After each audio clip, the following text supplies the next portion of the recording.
morning, Birdie. So, I believe most people believe self-hate is like this internal monologue that just tears you apart. But instead of hating the person you see in the mirror, I think hating yourself actually looks more like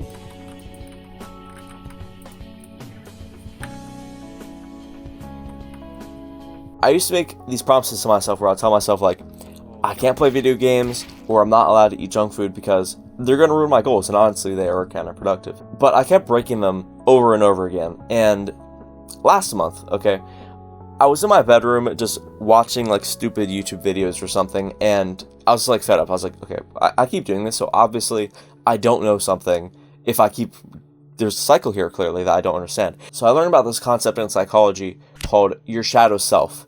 And this concept comes from Carl Jung. And if you don't know who he is, he's basically like the Einstein of psychology. He's really smart. And so I learned that your shadow self, in a very real sense, is this micro-personality that is made to protect your inner child. I don't think you need to be a kid to develop a shadow. I think if you just have some form of trauma at any point in your life, you can create a shadow. Anyway, I tried to remember how these shadows got formed because that's like the first step.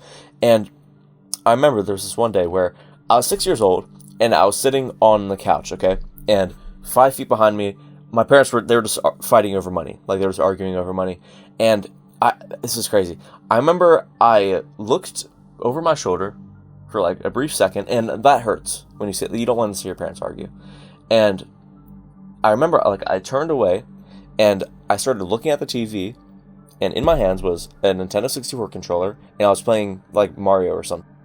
And in that moment, I think I developed the coping strategy to play video games when I was uncomfortable.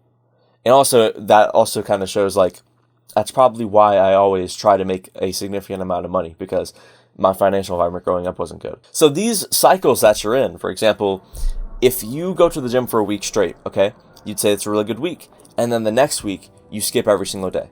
Everyone has something like that. It might not be the gym for you. For me, I'm very consistent in the gym, but it's the video games thing for me. I'll talk more about the cycles later in the video, but that destructive phase is basically when your shadow self is taking over your successful self. It's winning the battle. So that day in my bedroom where I was trying to like learn about this, I realized I didn't actually hate myself, but I hated these shadows that were created to protect me.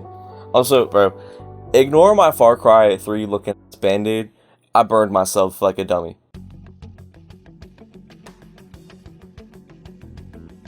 So all over my life, I have these cycles, and you have these cycles too. 100%.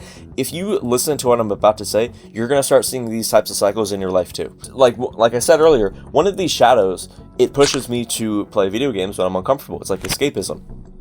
And the whole time, I'm thinking, like, I'm an idiot for doing this. I know this is going to ruin my success. And resenting these shadows, it's completely logical because you're fighting against it. It's making you worse. Your shadow, it's made to help you, but right now it's not helping you.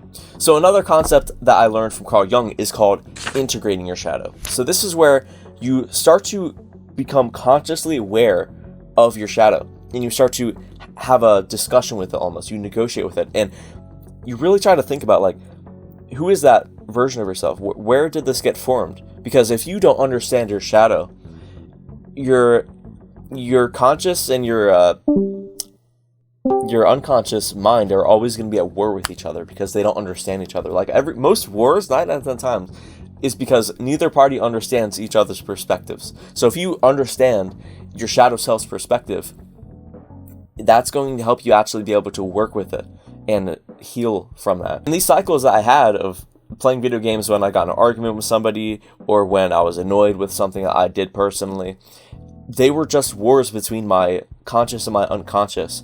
And I realized when I hated my shadow self, I would always be at war. But when I actually tried to understand it, that's when I could actually work with myself.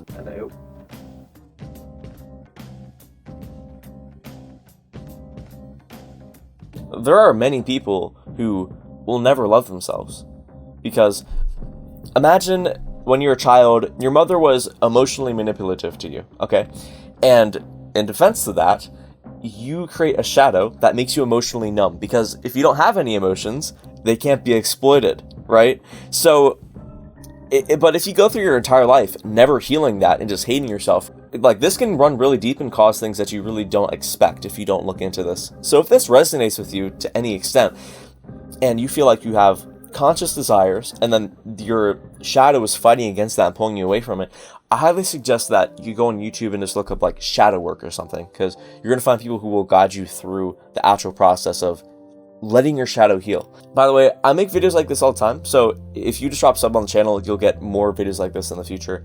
And to answer the question of what hating yourself actually looks like, I would say hating yourself looks like when you cannot accept the part of yourself that was crafted to protect you.